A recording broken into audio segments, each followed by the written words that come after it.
এবারে আইপিএলে শেষ চারে পৌঁছানোর লড়াই তুঙ্গে, কে এগিয়ে কে পিছিয়ে বেশ উত্তেজনাপূর্ণ জায়গায় এসে পৌঁছেছে কলকাতা নাইট রাইডার্স। পরপর 2 ম্যাচে হার ও একটি ম্যাচ বৃষ্টিতে পণ্ড হয়ে যাওয়ার পর গতবারের চ্যাম্পিয়ন কলকাতা নাইট রাইডার্সকে নিয়ে আশঙ্কা তৈরি হয়েছিল তারা এবার কিনা গ্রুপ পর্ব থেকেই বিদায় নেবে।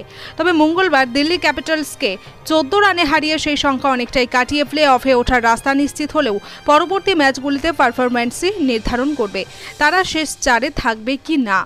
আইপিএলে দীর্ঘ 17 বছরের ইতিহাসে কোনোদিন ট্রফির দেখা পায়নি রয়্যাল চ্যালেঞ্জার্স বেঙ্গালুরু। তারকা সমৃদ্ধ দল গড়েছে, বারবার বদলেছে অধিনায়ক, কোচ, জার্সি, মাই দলের নামও। আইপিএলের 18তম সংস্করণে কি অবশেষে ট্রফি খরা কাটবে আরসিবির? বিরাট কোহলিদের ছন্দ অন্তত সেরকমই ইঙ্গিত দিচ্ছে।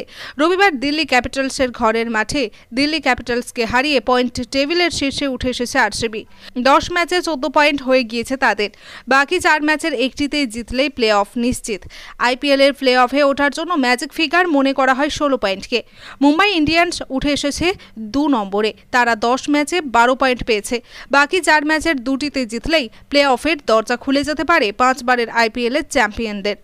9 ম্যাচে 12 পয়েন্ট নিয়ে 3 নম্বরে গুজরাট টাইটান্স। শেষ 5 ম্যাচে 3টি জয় ও 2টিতে হার শুভমান গিলদের। মঙ্গলবার হারলেও 10টি ম্যাচ খেলে 12 পয়েন্ট নিয়ে 4 নম্বরে রয়েছে দিল্লি ক্যাপিটালস। মুম্বাই ও গুজরাতের সঙ্গে পয়েন্ট সমান হলেও রান রেটে সামান্য পিছিয়ে থাকায় 4 নম্বরে রয়েছেন অক্ষর পটেল, কেএল রাহুলরা। শেষ 5 ম্যাচের 3টি হেরে গিয়ে কিছুটা চাপে দিল্লি। পয়েন্ট টেবিলের 5-এ পাঞ্জাব কিংস, 9 ম্যাচে 11 পয়েন্ট। শ্রেয়াস আয়ারদের প্লে অফের দৌড়ে ভালো মতোই রয়েছে পাঞ্জাব। 10 ম্যাচে খেলে 10 পয়েন্ট রয়েছে। লখনৌ সুপার জায়ান্টসের ঝুলিতে ঋষভ পান্তরা রয়েছেন পয়েন্ট টেবিলের 6 নম্বরে। পয়েন্ট টেবিলের 8, 9 ও 10 নম্বরে রয়েছে যথাক্রমে রাজস্থান রয়্যালস, সানরাইজার্স হায়দ্রাবাদ ও চেন্নাই সুপার কিংস। এদের মধ্যে 10 ম্যাচে 6 পয়েন্ট রাজস্থানের।